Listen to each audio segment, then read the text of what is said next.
About the path and the role of the shaman in Hawaiian Islands. Okay. The shaman tradition, now when we use the word shaman, we're borrowing a term from a single tribe in Siberia. Right?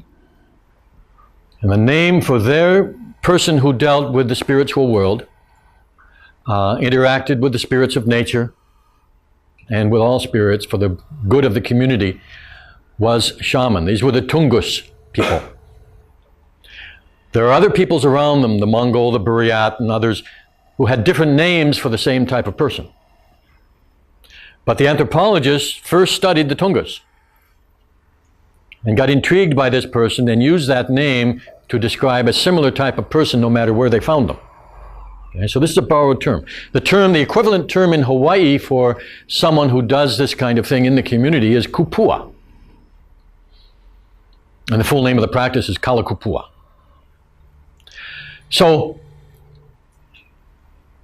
the role in Hawaii was pretty much the same as the role elsewhere. The shaman in some of the cultures was sometimes known as the trickster because he worked with belief systems. He used humor, he used jokes, he used stories to heal. Okay?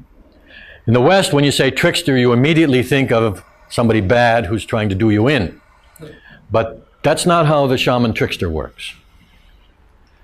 Sometimes that trickster would do things to humble the mighty. One of the characters who was a shamanic type of character in Polynesian myth is Maui.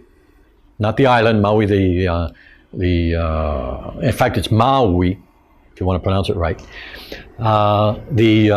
Sometimes called Maui the hero, Maui the demigod, Maui the magician, Maui the trickster, Maui the shaman, because the same translation for all of those words is kupua. So these were people who went into the inner world, went on journeys to bring back useful things for society. Maui in various places is credited with bringing the secret of fire to people, to help them stand up, to find islands, the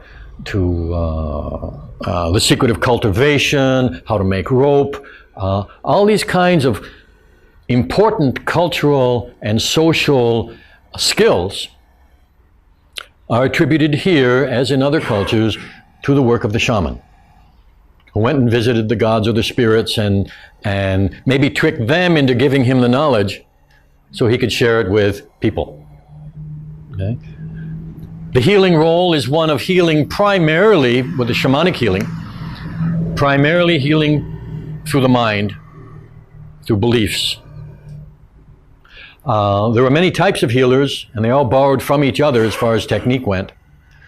But the three main traditions of healings were from the priesthood, who specialized in the body work, from the it's like I call them the technicians. They're translated as a priesthood, but primarily the order of Lono, who did their healing, principally herbal healing was their principal one, and surgery. And then finally the shamans who did it, they were more the psychiatrists, psychotherapists, if you like, of the healing, only with that spiritual part added. And like I say, they borrowed from each other, so you're not going to be able to find a clean line between any one of them, but it's where the emphasis lay. Okay? So the people who did massage would involve the mind to assist the massage. The people who did the herbs might involve massage and the mind to assist the work of the herbs. And the shamans might use massage and herbs to assist the mental changes. That kind of thing. But their principal role was as healers of various kinds. But they were also very independent and non-hierarchical, like shamans all around the world. They did not have a priestly hierarchy. They did not acknowledge any kind of hierarchy. There was no boss shaman. Oh, if you were apprenticed to one, why, you would follow his instructions, but he had no rules over your life. and there was no one above him. And when you graduated, let's say, there was no one above you. So one of the things that they had was a kind of role that they kind of played, was a role of reminding people of freedom. Made them unpopular sometimes, you can imagine. But they played that kind of role too. That got them sometimes into a lot of trouble. How about the path of them? I mean, how do they, are they chosen or by family or? Like shamans around the world, there are several different ways. Different cultures have different preferred ways to do it. But typically, what was typical in old Hawaii was to watch a child at play. Now, play was always preparation for work, but if you did it well, it was still play. But they would watch a child and see where their skills seemed to lie, their natural inclinations and interests. And then they would be guided and coaxed and led into that tradition. Never picked and forced. It was always their natural inclinations that were encouraged. Okay? On the other hand, a person might be older and suddenly have an insight, an inspiration, a dramatic spiritual awakening or experience that would guide them into that.